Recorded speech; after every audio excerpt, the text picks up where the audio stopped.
CBI నేతృత్వంలోని SIT Tirumala ప్రసాదం మీద కోర్టుకు తన నివేదికను సమర్పించటం జరిగింది. జగన్ గారిని దెబ్బతీయటానికి జగమంతా కొలిచేటువంటి శ్రీ మహావిష్ణువుని వాడుకొని శిశుపాలుడే సిగ్గుపడేలా, కంసుడే చెవులు మూసుకునేలా, సమస్త రాక్షసులు నోరు వెళ్లబెట్టేలా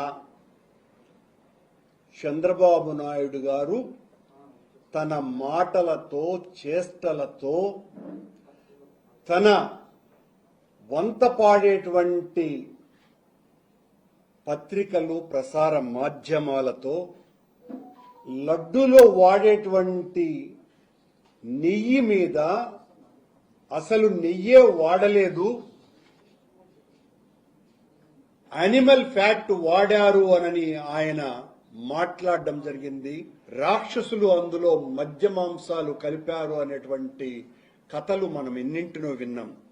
అంతకంటే నీచమైన స్థాయికి దిగజారి చంద్రబాబు నాయుడు గారు, పవన్ కళ్యాణ్ గారు తమ మాటల విషంతో మొత్తం దేశంలో ఉన్నటువంటి హిందువుల మనోభావాలనందరినీ కూడా కలుషితం చేయటానికి, భగవంతుణ్ణే తమ స్వార్థ రాజకీయ బలిపశువుగా చేయటానికి వాళ్ళెంత దుర్మార్గానికి ఒడిగట్టారు.